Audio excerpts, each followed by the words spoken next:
Several statues are scattered on the streets of Japan. One eerie night, a girl destroys a statue, saying she'll find even those who hide. At Reio University's entrance ceremony, Kei provides the opening speech as the representative. He's someone who hates the occult, but seems to be followed by it wherever he goes. As a child, he ran into an incident involving spirits and ended up hurting his friend because of it. For 2 years, he isolated himself, afraid of hurting others again, but his friend Aiko and his family were there, helping him return to society. She asks how his part-time tutoring is going, sharing that her young cousin is also there as a student. His return to society seems to be going well, but she's just glad that they're in the same school again. Later, Kei is given his first client to tutor, who's incidentally a prodigious student. Arriving at the indicated house, he sees a familiar surname and rings the doorbell. Surprisingly, Aiko opens the door, saying he must be there for her cousin, Yojo. Delighted by the coincidence, she calls the child over, and he's stunned to see someone with 2 pupils in each eye. She points to his arm, saying there's a nasty spirit there. A sinister energy gushes out. Guessing that it's coming from her toy rabbit, he tells her to throw it away, but she just chokes it out, apologizing as it was being naughty. Remembering how Aiko stuck by him, he swallows his fear and politely introduces himself as her tutor. Suddenly, she invites him to go somewhere haunted. He tries to refuse, but she threatens to accuse him of being inappropriate toward a child. Aiko supports her cousin, saying she used to refuse all the time, but is willing to join with him there.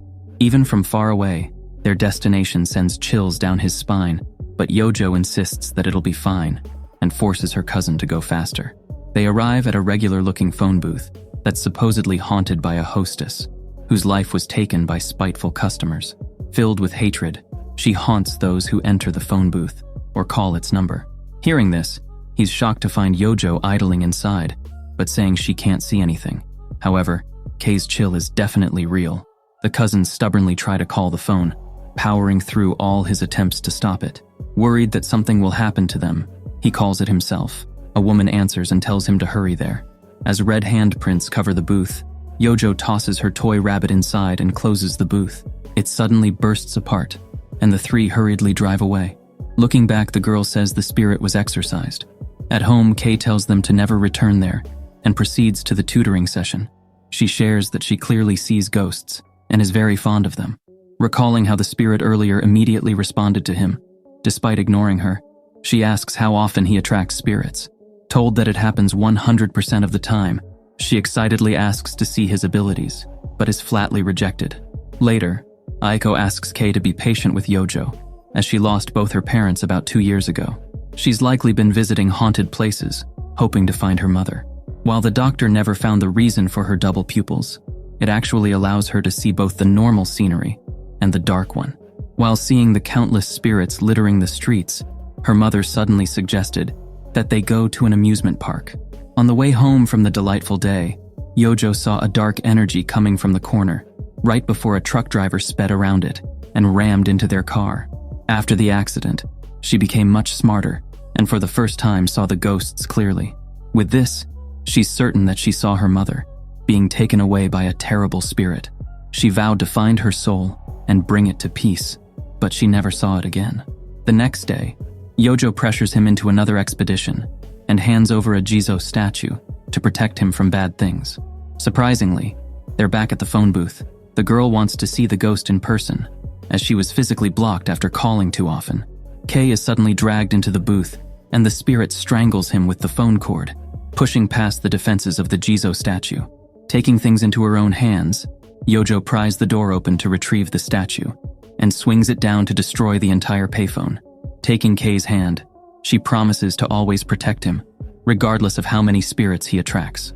During the ride back, an eerie feeling still bears down on him. Surprisingly, Yojo took the phone with them and is punishing it mercilessly. At home, considering how the child can see spirits, he wonders why she rarely meets any and thinks that they might be avoiding her out of fear. Without realizing it, he was entranced and reached closer, marking the day they met.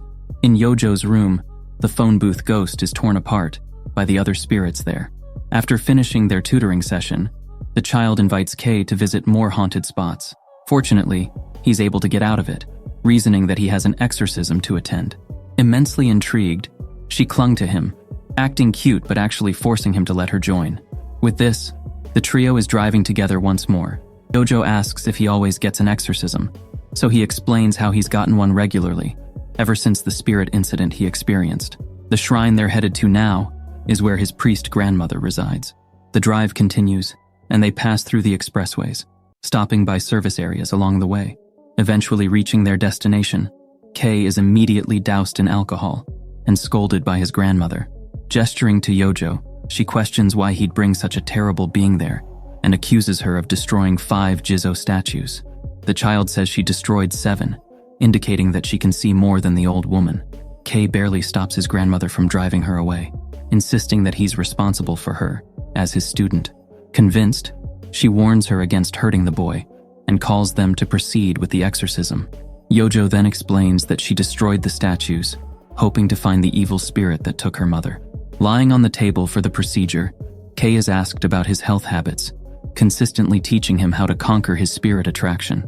Without her help, he would have never been able to avoid supernatural encounters and would be isolated from the world. As she begins the exorcism, Yojo insists on taking a peek, but Aiko manages to draw her away. With a photo of Kay's hand under the glove, the screen shows his pale hand, riddled with a web of sensitive nerves that become more painful the longer they grow. During the exorcism, they're cut with a sacred sword.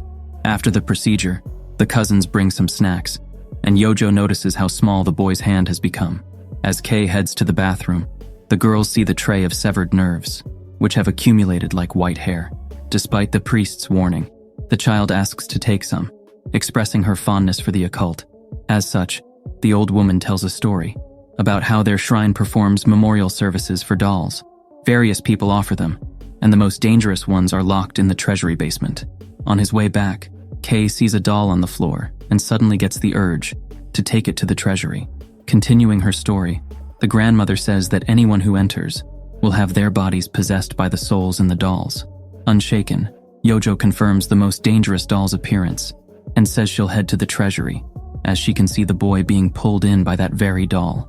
Saying they're too drained from the exorcism, she takes the sacred sword to save him herself. Regaining consciousness, Kay finds himself in the basement and desperately struggles as the doll tries to possess him. As his life fades away, the child appears to rescue him. Quickly performing an exorcism, she faces the other dolls surrounding them and warns them against ever touching a human again. The angry souls rest in fear, and the ladies arrive to see the boy saved. He recalls his grandmother, asking why he was defending the child. He was unsure then, but now understands the reason completely. With all that settled, they say goodbye, adding that they'll be back. As the priest casts Yojo away, Kay insists that she's a good kid, with whom he wants to see eye to eye. Surprised by her grandson's maturity, she says they can buy something to protect the child from the angry Jizzos she broke. While his ability to see spirits might be burdensome, he can use it to protect his friends. Given an ornament to protect herself, Yojo later asks Kay to help her hang it up, offering to show her room. He's later brought to her room, and he stumbles back in shock, unable to believe that he never noticed the thick presence hiding until the door was opened. She says the souls there are the worst ones, and adds the evil doll from the shrine. It's tethered together, using the cut nerves from his hand. As possessing souls mimic their host's state, his sensitive nerves are perfect for inducing pain. He regrets wanting to match her perspective, realizing that she's far from normal. He runs into Aiko and tells her to run away, but she insists that it's just a collection of dolls. Assuring him that no harm will come his way, Yojo extends her hand and eerily asks for his nails. Ultimately, Kay left without asking anything, and he wouldn't return if he wasn't worried about Aiko. That said, she looks completely fine, and she repeats that nothing has happened during her cousin's entire stay. For some reason, Yojo spends the day demanding his nails. Suddenly, the idea of going to a haunted spot is brought up. The girls enter the car excitedly, but find their male companion missing. Refusing to join, he admits that he's scared and wants nothing to do with the occult after getting cursed as a child. Stunned, Yojo asks if he dislikes scary things and is troubled by his cursed hand. Hearing him confirm it, she tells Aiko to continue without him. Later, she admits thinking that he liked the supernatural like her and was keeping his hand as protection. Since the curse troubles him so much, she invites the older girl, to get something that can remove the curse.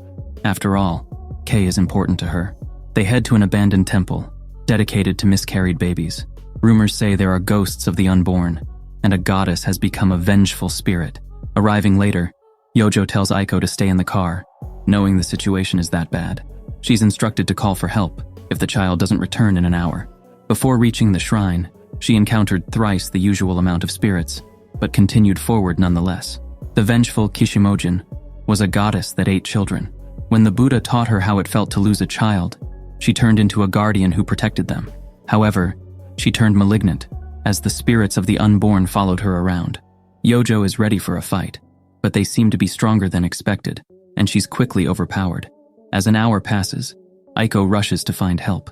Meanwhile, the child was barely able to escape with a sprain, and realized that the goddess was using illusions. She attaches hair to paper dolls, which would serve as proxies for when she's in danger. Just then, she sees an unborn spirit creep up. On the other hand, Aiko has found Kay, as he acts uncaring despite hearing that she's in trouble. His friend tells him that she endangered herself, trying to lift his curse. Deep in the forest, Yojo struggles to run away from the goddess. The child shows a paper doll, infused with one of the unborn spirits, and takes it hostage to gain some distance. Several near-death experiences later, she's almost run out of proxies and finds herself surrounded. Suddenly, the spirits retreat. At the shrine's entrance, fear takes over Kay, but he runs forward, knowing Yojo is in danger. He eventually finds her in the temple, but he's brought the horde of spirits with him. Seeing her limp, he plans to draw as many spirits away as possible and circle to escape with her. Doing her part, she knocks something off the goddess's statue, and they rush away, with countless spirits chasing after them. Fortunately, Aiko is waiting for them, ready to drive away. They successfully escape, leaving the goddess furious. But Kay is plagued with different problems, as he's asked to cover expenses for the car and the child's medical fees. Although it was a heavy sum, he carries her home with a light heart, recalling how she did it all for him. Being on his back reminds her of her father, and her regret grows, thinking she could have saved her parents. To Yojo, friends are as precious as family, and she'd do anything to help them. Asking him to return to her room, she promises to explain everything. On their way, they talk about how paper dolls work, by having a part of the human infused into something human-shaped. All the dolls in her room have parts of her, such as nails, turning them all into paper dolls. As such, any attack towards her will go toward them instead. In other words, if any of her dolls attempt to attack her, the other dolls will suffer. Wanting to avoid pain, they'll stop anyone from harming her. She asked for his nails, as she wanted to protect him similarly. The dolls, still intact, are surely enraged by the pain the goddess caused. Tossing the statue's broken finger in, she blames it for their suffering. Kishimojin's screams fill the room, and the finger rolls back. Yojo offers her nails, saying they'd protect it from the others, but asserts superiority by making it beg for help. The child is capturing spirits, to form an army that'd fight the enormous one that took her mother. To fight an unreasonable monster, she engraves in her heart the willingness to do whatever it takes to succeed. Making spirits fight other spirits, she hoped to capture the entire goddess, to make it defeat the curse in his hand. He believed that he'd have to live with his curse forever, but this opens up possibilities, to even save Aiko, whom he passed his curse onto. Needing the same thing, the two team up to gather dangerous ghosts. Yojo was shown the photo of the cursed hand. She knew something was wrong. Caught by her sharp cousin, Aiko revealed that the hand in the photo was hers. If they exorcise the spirit now, both of them will be free. The thought of saving her tempts Kay. She was the one who dragged him out of the darkness, but trying to save her would require him to dive deeper in. With this, he's at a crossroads that might permanently change his life. The next day, Aiko is excited for their campus tour, even insisting that they drive there to give her time to pick an outfit. Yojo unexpectedly tags along to their first day as college students. From the moment they get there, several students flock to Aiko, hearing of her remarkable accomplishments. While everyone is fawning over her, they judge Kay as a creep who's carrying a child with him. The opportunity to break out of his shell was provided by her, who stayed by his side, despite getting cursed all the same. He expected her to blame and push him away, but she told him not to mind, laughing brightly while he wallowed in self-pity. Thinking about this, she excitedly invites him to register for some easy classes. Her major doesn't fit any of her new friends' clubs, and she'd much rather spend time with him. They later scan through classes in the cafeteria. Seeing her hover over an urban legends class, he flatly refuses to join, making her upset. She's been obsessed with the occult since she was a child, but refrained from talking about it, since he was so afraid. The idea of joining appalls him, but her tears convince him to join the demo. Arriving in the class, they have mixed reactions to the professor's intense introduction. He takes out a recording of an art major's graduation project. Overwhelmed by stress, he filmed his self-immolation. Legend says that whoever watches the recording will find that they've become the artist and burn in their flames. Playing the video, they see the student sitting alone, surrounded by spirits. As if guided by ghosts, he doused his surroundings with gasoline and smiled. Suddenly, his face turned into Kay's. The artist ignites the gasoline and rolls around in flames. The man points to him. Not expecting that to happen, the professor runs to his colleague. Spooked, the other students leave too. Just then, Yojo's plushie began to smoke, likely taking the suffering that was meant for Kay. They need to find the spirit quickly, before he burns to ash. She sprinkles salt on the recording, and the spirit seeps out, forced to possess a doll she prepared. The curse targets whoever watches the video, so they'll make it dispel the flames by turning it into the target. As the exorcism finishes, his sleeve momentarily burst into flames. Unable to hurt him directly, the spirit is aiming for his clothes. Yojo is certain she can exorcise it at home, but they'd have to drive there to minimize the possible casualties. However, Kay insists on handling it himself, unwilling to let others get hurt for him. Sitting beside him, Aiko recalls their childhood, when he often used his spiritual sensitivity to protect her from whatever misfortune came her way. Then came the incident with her hand. He kept blaming himself, but truth be told, she was the one who put them in a dangerous situation. Without him, she might not have gotten off with just a cursed hand. Since he's always been there for her, she wants to be by his side as well. Moved to tears, and remembering that she dragged him out of his abyss, he asks for their help. With that settled, Aiko shares her plan. As the curse can only target his clothes, Kay's arm is the only thing left dressed, as it's the only thing he can stick out the window. The spirit is silent for now, but as soon as they begin driving, Yojo will play the recording, and it'll likely start a fire to escape. Everything goes according to her expectations, so they speed through the road, while the flames get stronger. The recording eventually ends, and the flames go out. With this, she tosses the doll into her room, leaving it to the others. Returning from the hospital, Yojo relays that the artist in the video was bullied and forced to do such a terrible thing. It started off as light jokes, but escalated until it involved his family. Ultimately, the story was twisted, and the victim was blamed for the curse. The first victim took revenge, but the enraged bully passed the suffering on to others. That said, Yojo thoroughly punished the aggressor. Aiko returns to her room and enters a secret niche filled with photos of Kay. She's obsessed with him and the supernatural, and now that he's determined to save her from darkness, she can have both to her heart's content. Reveling in his love, she finds it impossible to stop. Now that he's in college, Kay wants to survive with spiritual attraction and build relationships with others. For his first goal, he's been exercising to maintain a healthy body, strong enough to repel possessions. For the second, he's asked Aiko for help, picking a friend-making outfit he can wear. Just then, Nagaya, the club's president, asks about the reason he joined. Told that he just wants to make friends to travel with, the senior encourages him. At a crossroads, he was forced to choose between diving into the occult to rid them of their cursed hand or enjoying the normal life Aiko allowed him to have. For now, he'll try to return to society while thinking of the path to choose.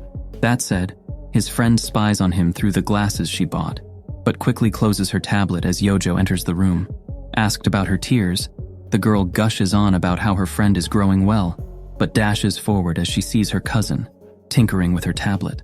In a matter of seconds, the child has a comprehensive grasp of the situation and calls her out for going over the line, regardless of her feelings. Suddenly, she hears a malicious ghost voice echoing from the device, which Aiko says is always there. Suddenly changing her mind, Yojo says she'll support her cousin's odd obsession. With snacks and front row seats to the spy camera, the two form a commentary show about Kay. Awkwardly sitting in a restaurant, he stares at the strangers in front of him. The observers are shocked as he steals his resolve, and introduces himself to them. One is Akira, and the other is Kotoko. He tries to make small talk, but everyone is awkward, and he can't carry the conversation alone. Watching well, Aiko comments that he lacks the basics of questions that keep conversations going.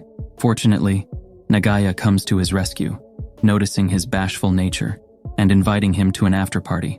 Accepting, they later enter a van, where the president hands him some water to sober up. On their way, Kei suddenly gets chills, prompting him to share his spiritual sensitivity. Hearing this, the president shares a scary story about a certain club in the university. Around the time they recruit new members, they perform a mass ritual, taking everyone's life. The administration would surely shut such operations down, but the club always returns somehow. That said, one person's name remains constant, meaning they're the culprit. However, he always dies during the ritual and comes back the next year, looking like a different person. His name is Nagaya. As Kei realizes what's happening, Yojo sees the spirit's possession through the camera. The boy falls unconscious from the spiked drink, and the cousins rush to rescue him. He wakes up in an abandoned apartment and finds himself bound on a chair. All the other students are dead, and Nagoya tell him it's his turn. The ladies identify their destination and connect the dots as to why the spirit is preying on the university's students. The possession also explains how the culprit constantly changes his appearance. Yojo has an idea of why it uses an odd method of killing, but will confirm it later on. They soon arrive at the apartment and barge into the room Kei is in. Nagaya picks the child up, but gets offering sake forced into his throat. With this, the spirit is expelled, but the club president continues with his evil deeds. As Yojo expected, he was possessed because his ideals aligned with the spirits. She knocks him out and explains that his real name is Machida. Caught and scorned for terrible crimes, he began hating on everyone. They save the rest of the survivors and run before the police arrive. Outside, Kei is suddenly overwhelmed with a terrible feeling, as if there were several ghosts, then suddenly less of them. Yojo recalls how spirits devour one another and explains that spirits lose life energy over time. Those refusing to pass on devour other spirits to increase their energy. It's likely what the spirit inside Machida is doing. Nagaya is doing all this to eat the souls of his victims and remain in this world. Showing off a doll containing the spirit, she tells everyone to escape. That day, one of the urban legends disappeared. Fortunately, the president died alone, and the others were rescued. Kei is regretful, having lost his chance to make friends like he wanted to. Hearing him complain about the increasing number of supernatural encounters, Yojo suggests that he learn to deal with them, instead of trying to avoid them altogether. While it's a smart proposition, he wonders if he can do it, and let go of fear like the child. As if reading his thoughts, she offers to teach him how. Finally, he asks how they found him, but Yojo just credits it to a woman's sense. The three friends have gone out to camp, capitalizing on the weather, and trying to help Kei forget the horrific experience he went through. That said, it's also for Yojo.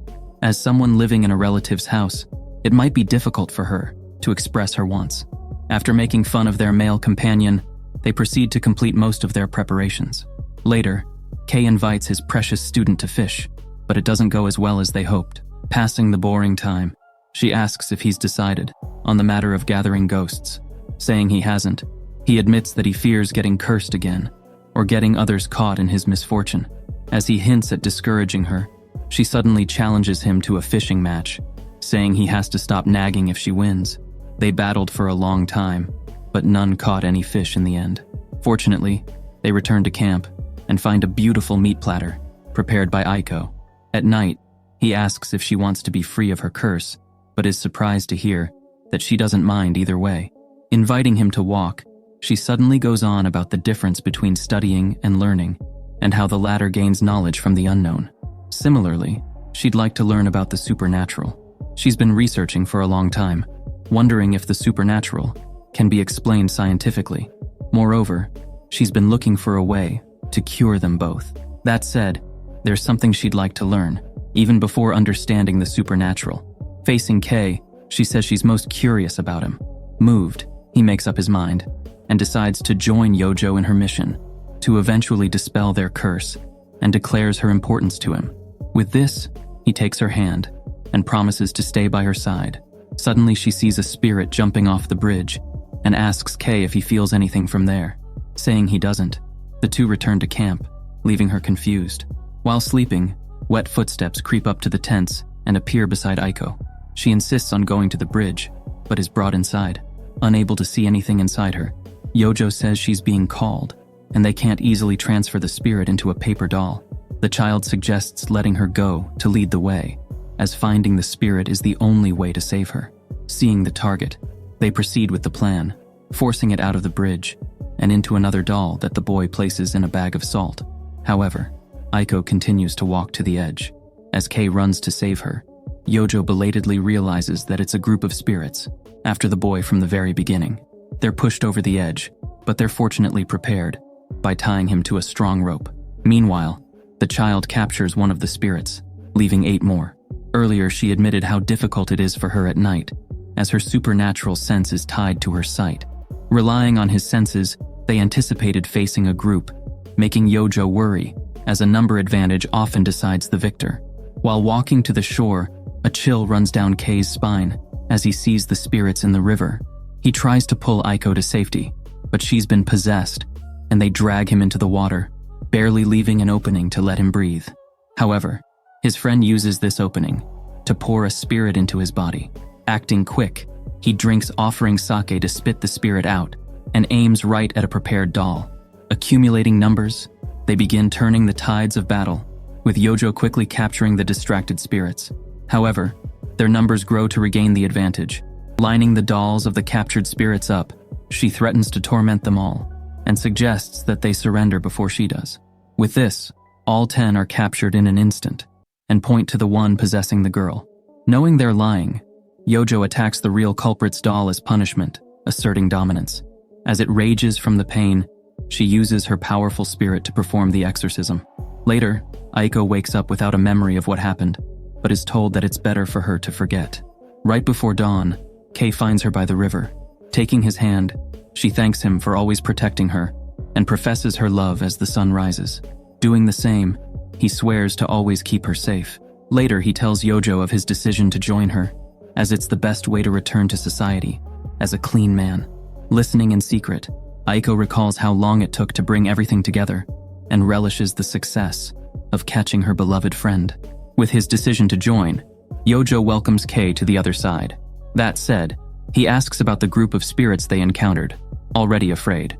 Fortunately, it was a rare case, as spirits often fight each other to stay in the realm. There are certain exceptions, including the presence of an enemy, that forces them to survive by grouping up. She knows one that's just that strong, and it's the one who took her mother. As such, she referred to it as Kubo, or the dead sky. A new season has come, and they're all driven by personal goals. Yojo hands Kei a stringed coin, saying they'll use his spiritual attractiveness as a medium, and pray to find something useful. He holds the coin over a map, and waits for it to choose a location. Finishing their tutoring session first, they head out and find Aiko ready to drive.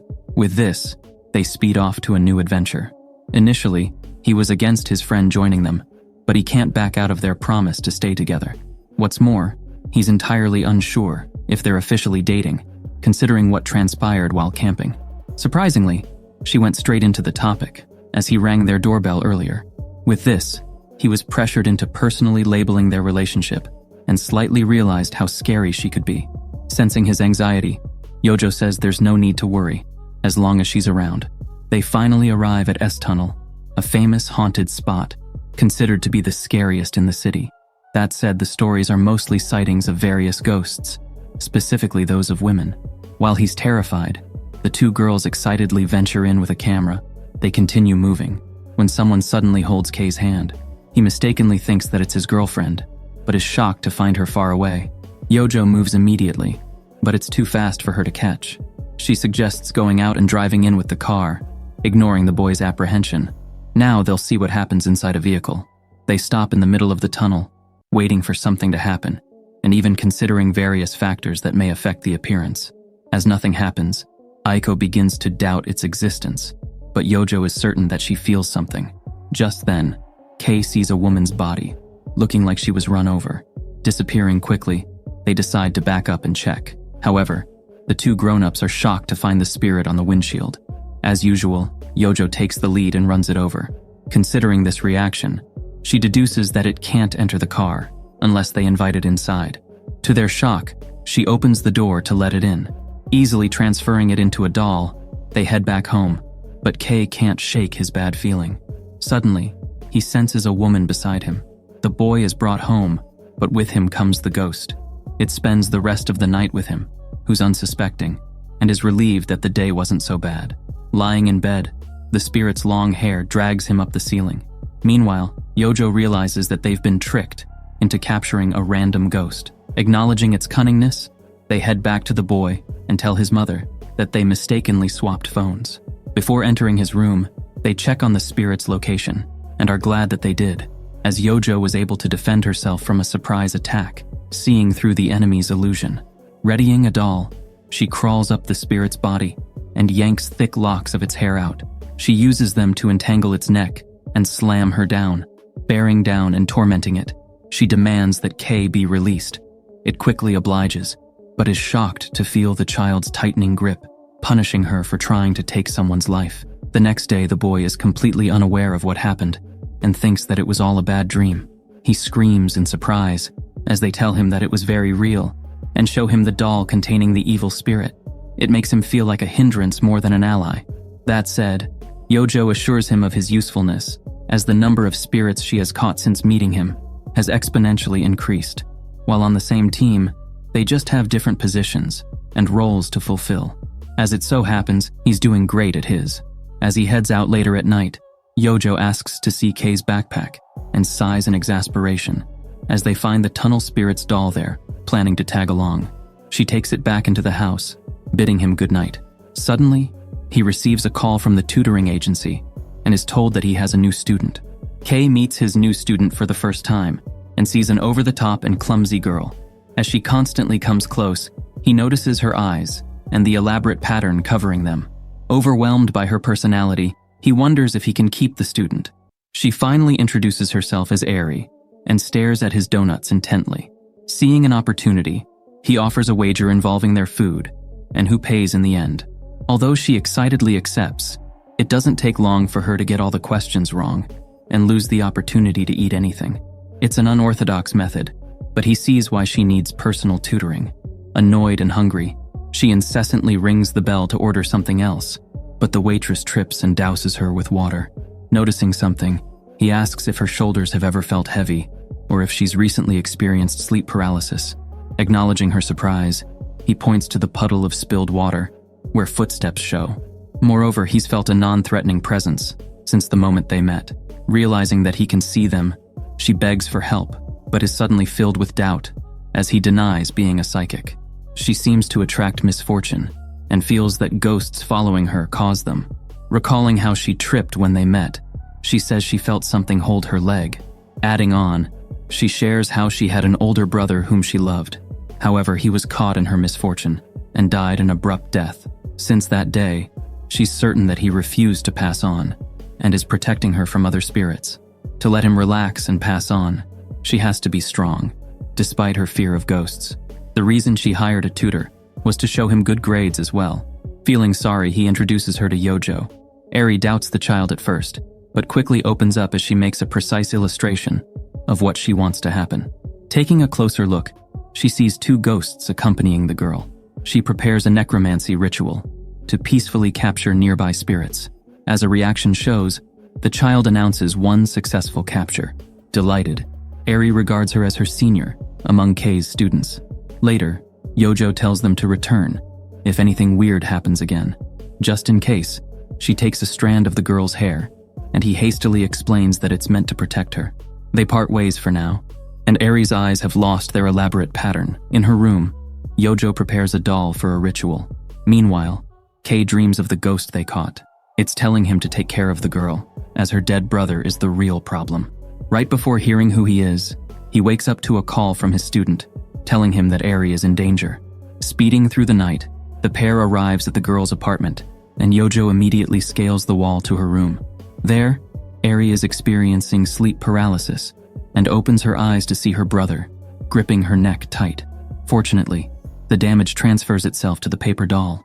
Yojo breaks the window and dashes in to rescue her. However, the clock strikes midnight, and the spirit loosens its grip, ready to pass on his 49th day. The brother says he tried to kill her, out of mercy for what's to come. Distraught by what she just experienced, Eri breaks down in tears. Kei and Yojo are listening as Eri cries about how she believes her brother hated her for causing his demise. However, Kei corrects her, as he didn't feel any evil intent from the spirit. This comforts the girl, but not much, since she reports that she is still destined to die in 4 years. This shocks the two, so the girl explains that a god fell in love with her and wants to marry her when she turns 20 and take her away. Kei notices the picture frame with a picture of Eri and his brother together when they were still kids.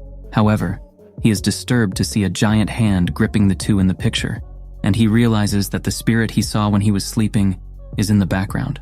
He lets it be known to Eri, but she doesn't see anything strange about the picture.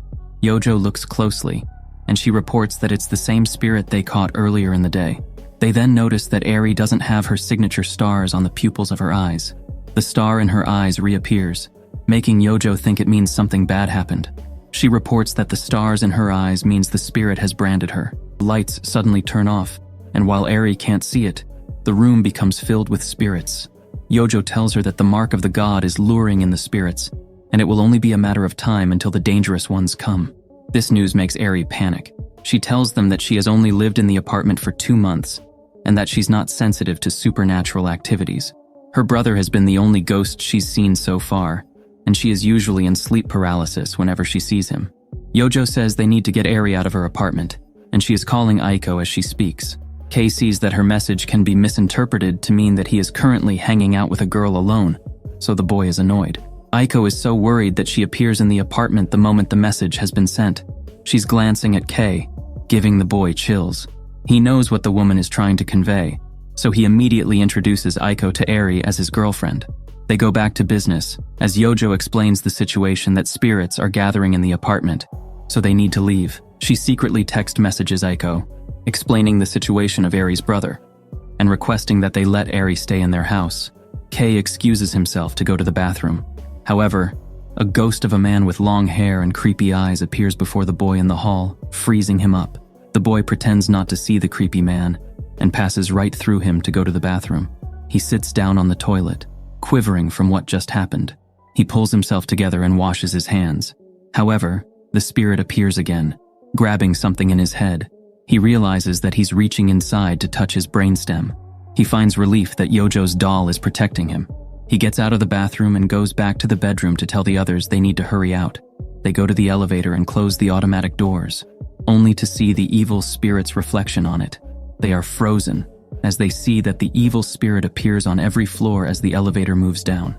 Only the ground floor has no spirit in sight, so they run out of the elevator as quickly as they can. However, the long hands of the spirit appear to grab Eri. However, an invisible force protects Eri like a barrier, causing the spirit to grab Kei instead. Yojo realizes that the entity around Eri is protecting her from other spirits. The spirit's snake-like arm is dragging Kei back to the elevator, so Aiko and Eri grab the boy and pull. Despite the effort, the boy still ends up back inside the elevator. Before the door closes, Yojo slides in, leaving them both trapped. Eri flashes back to the time her grandfather asked her to leave the family house because of the curse around her. In that moment of sadness, his brother invited her to live with him at his house, only for her to witness him die because they were together. Eri bangs on the elevator door, desperate for her tutor to not go the way of her brother. Aiko embraces the girl and calms her, telling her Kei will be okay since Yojo is with him. Inside the elevator, it is still going down, despite the building having no basement. The door opens, revealing a dark, cramped basement hall, with the spirit with creepy eyes observing them from the end. The spirit summons 4 floating brains with the stems still attached, holding them like he is holding balloons. At the same time, ghosts appear in the elevator.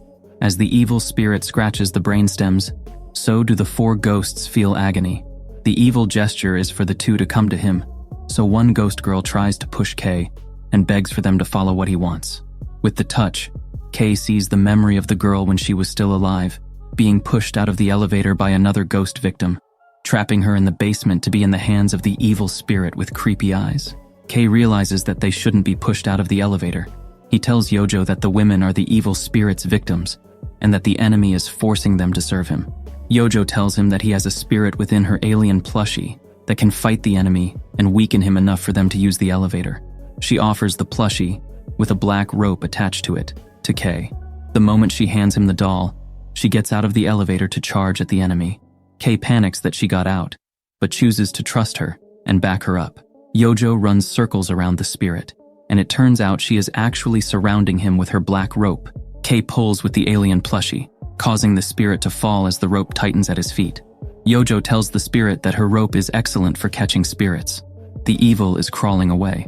However, the demon in the plushie has awakened as a giant head, with its mouth replacing the elevator's doorway. The spirit is terrified, so he tries harder to crawl, only for Kay to pull, causing him to get inside the elevator and become the toy of the more powerful spirit in the plushie. The elevator is now working, so Yojo pushes the button for the 3rd floor, intending to take the ghost problem in Aries' apartment. In the apartment, Yojo shows Kay that the evil spirit is now only a head with his brainstem exposed, and his victims are now scratching on his stem, the way he used to do it with them. The two return to the ground floor. Aries is so glad they are okay that she hugs and cries over them. She tells them that she can't go with them, since she doesn't want to drag them into her problems. She says she will be fine, but her sadness reminds Kay of his time being sad and alone to face his own curse. He tells her that he can't leave her alone as his tutor. Yojo follows up by saying that they have already caught the spirit and that they will always protect her. She holds Aries' hand and tells her to call her little senpai from now on. Aries finally agrees and hugs her in tears. In the car on their way to the house, Aries looks out the window to tell her brother that she now has friends protecting her.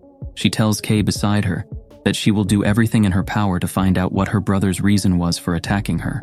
At the house, they see that Yojo's room is a mess, with many of the plushies in pieces. Kay wonders how they can contend with a god that can do this. Yojo is not scared, thinking they only need to get even with it. Aries suddenly collapses, and the god appears before them, laughing at the thought that the little girl thinks they have a chance against him. Kay tells the god not to threaten his students. Yojo challenges the god, saying she will beat him. The god is entertained and tells her that he will come for her instead of Aries.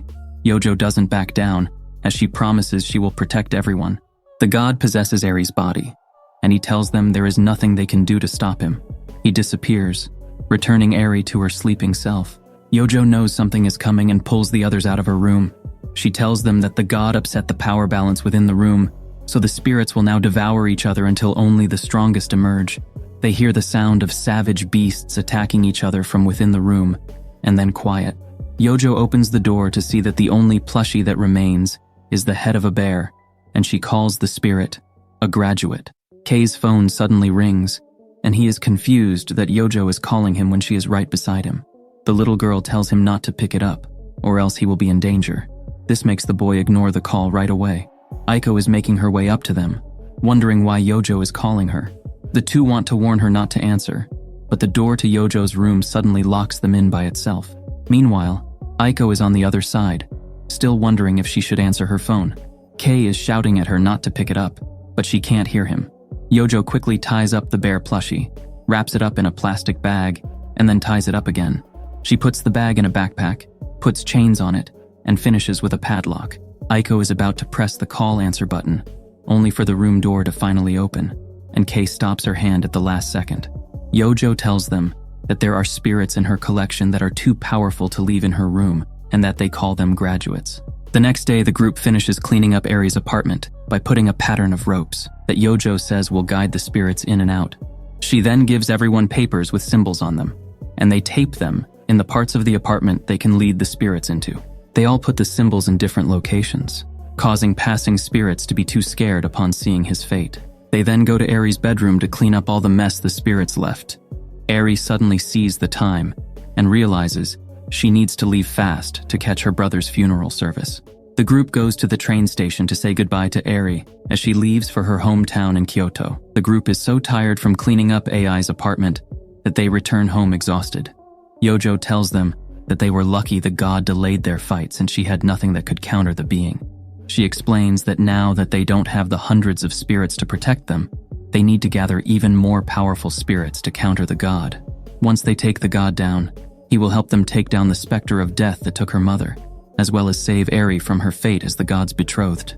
Yojo claims she killed a god before, shocking Aika and Kay. She said that she needed 3 graduates to do it then.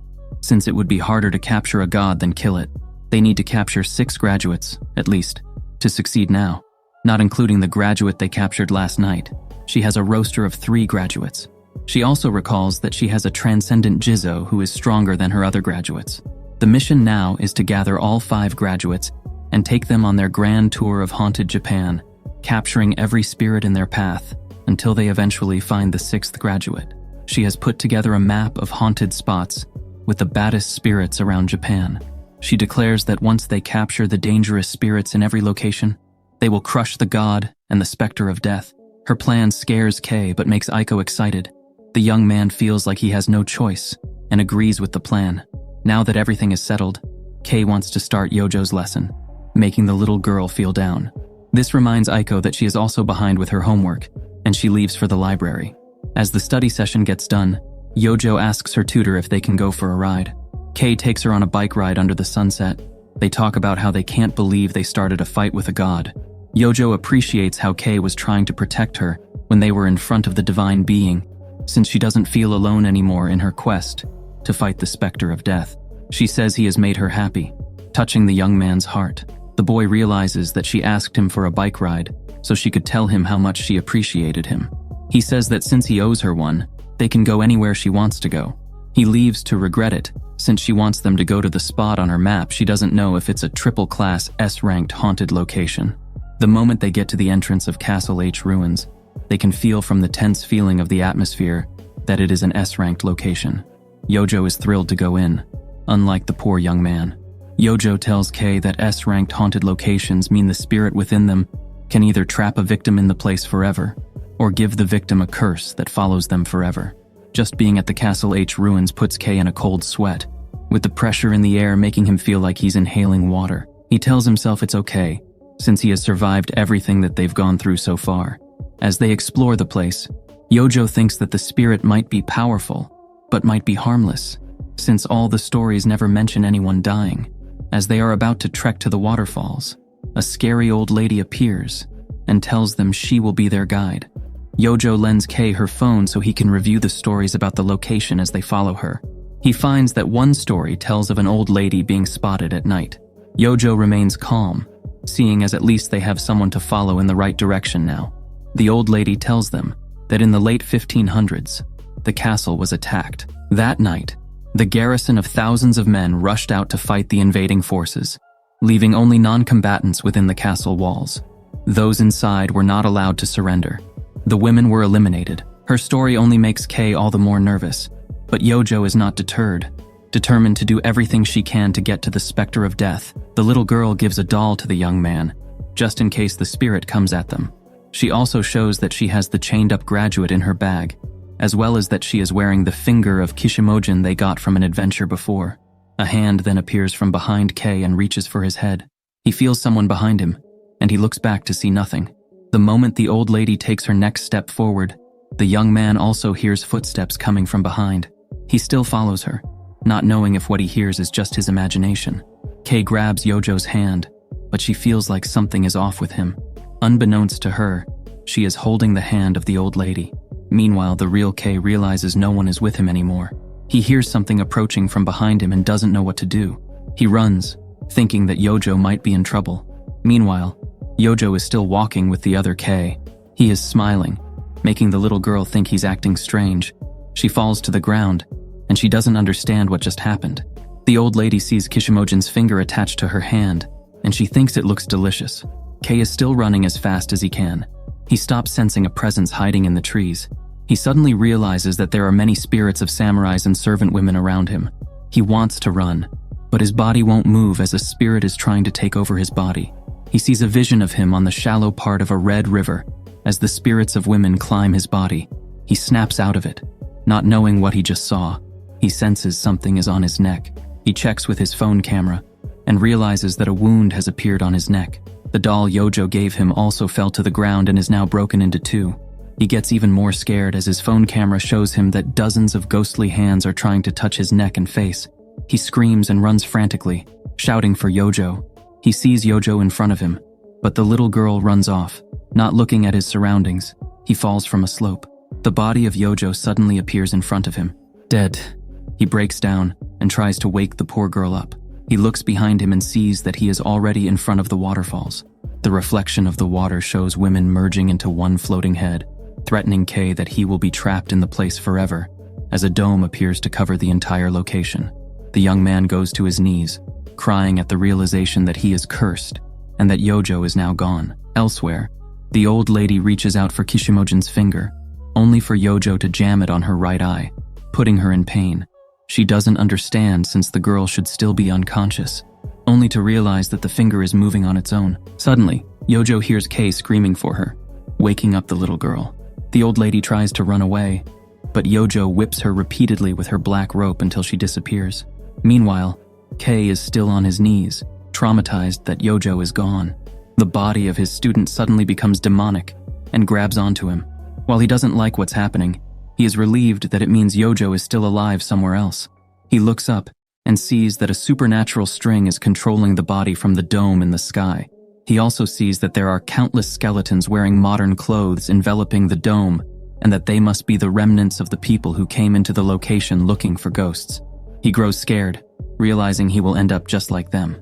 The Yojo doppelganger grabs onto him tighter and lifts him off the ground. The real Yojo comes and jams the demonic finger into her doppelganger, making it disappear. Kay is so glad to see Yojo that he lifts her. However, the head spirit is still looking at them. Yojo brings out the graduate and unlocks it from its chains.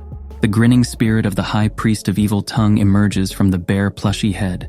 It chants a sutra, so Yojo gives Kay noise-canceling headphones so they can't hear it. The young man looks around and sees that rats, birds, snakes, and other animals are all dying all around from the chant. The priest then starts pulling women's spirits from the dome. The head spirit counters by attacking the priest, but it doesn't stop its chant. The head cuts pieces of its neck, making him unable to chant. However, the dead animals on the floor speak and chant the same sutra. The head attacks many of the animals, silencing them. However, there are so many that the chant can still be heard. It is not long until the chant erases the dome. All the ghost women grab onto the head, reverting her into a whole spirit with a ghostly body. The evil runs away, so Yojo goes after her. The area is too dark for her to see, but Kay grabs her hand and runs to speed things along.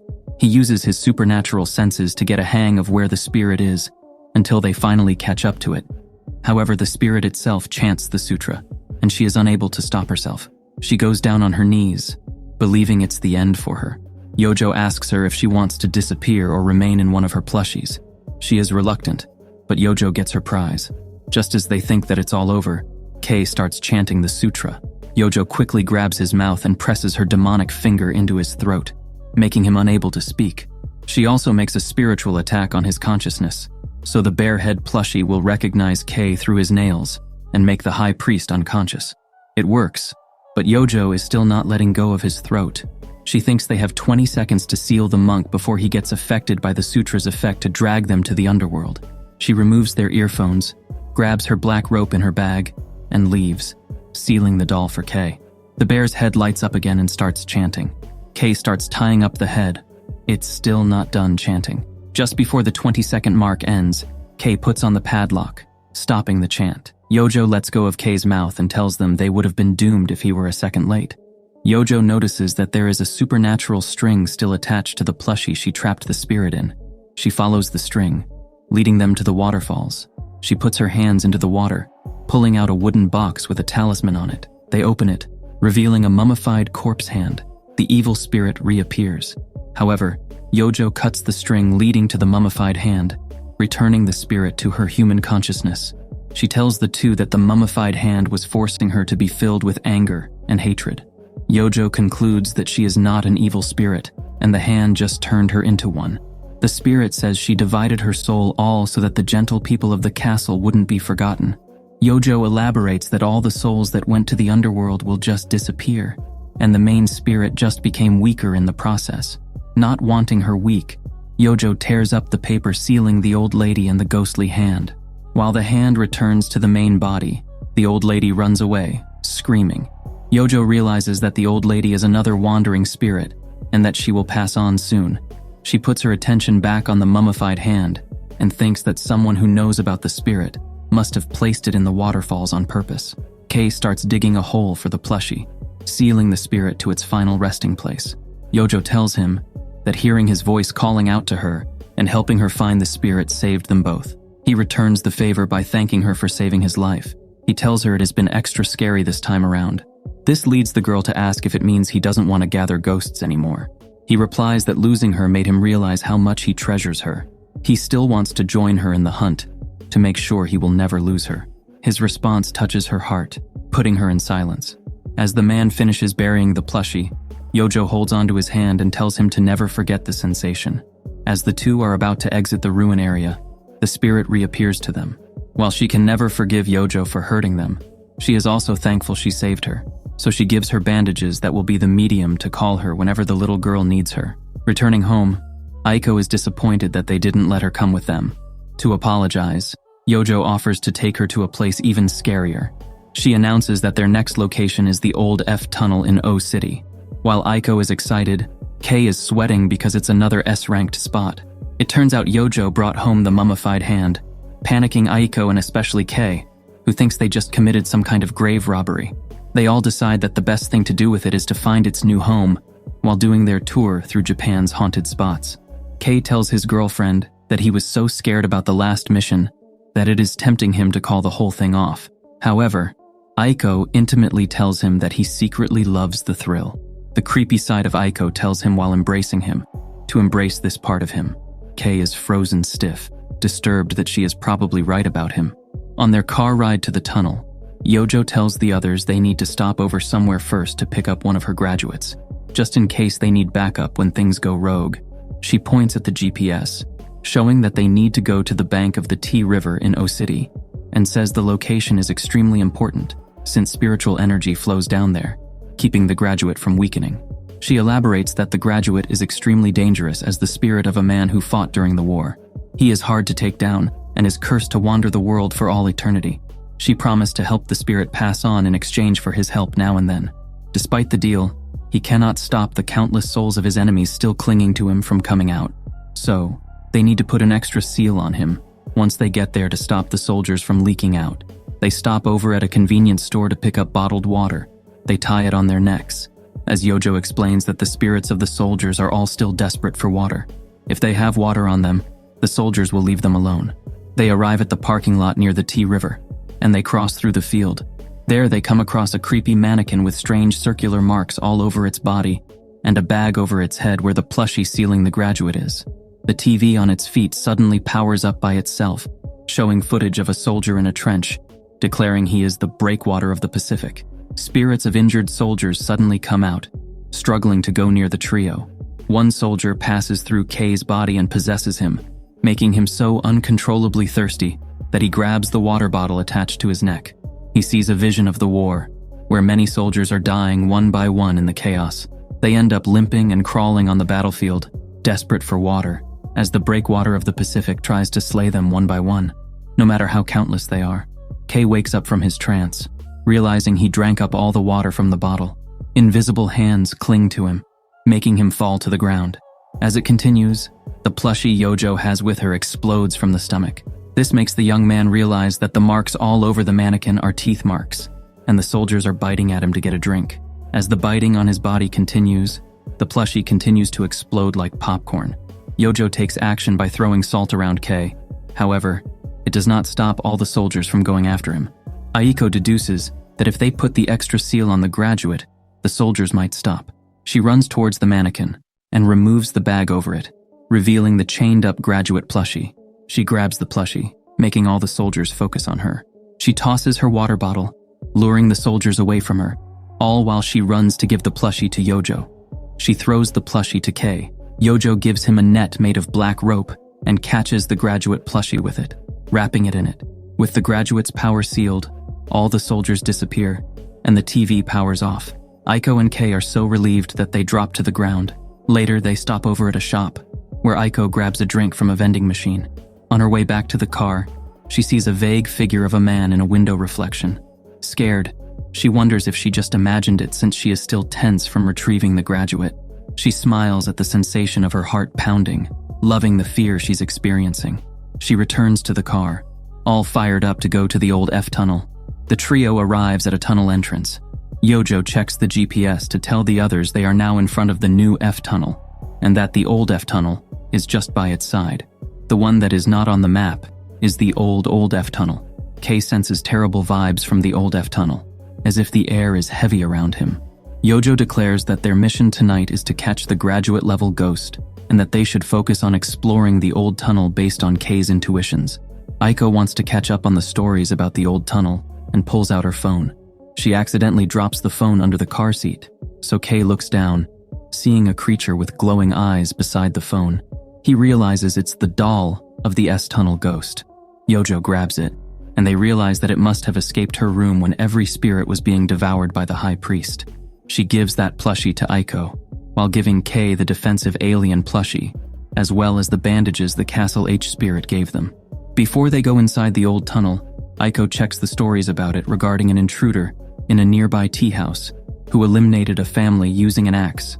The ghosts witnessed in the tunnel are suspected to be those of his victims. As Aiko continues to check her phone, the screen statics for a second, making Yojo feel like something's off. She doesn't say anything and tells the others they are ready to enter. Aiko is left behind at the entrance since she's checking her phone signal, not realizing the two are already out of her sight. She realizes that there is someone coming out of the tunnel who is not one of the other two. The person shows herself to be a young woman with a camera. She tells Aiko that she passed by her companions when she was exiting the tunnel. Learning that Aiko and her friends came to explore the tunnel, the woman feels glad to see people like her, and she introduces herself as Anna, a YouTuber who explores haunted spots. They enter the tunnel together, and they enjoy each other's company in their walk. They find that they are suspiciously on the other side of the tunnel, already at the exit. They exit, only to find themselves at the entrance again. Confused, they go backward, only to return to the tunnel, just before the exit.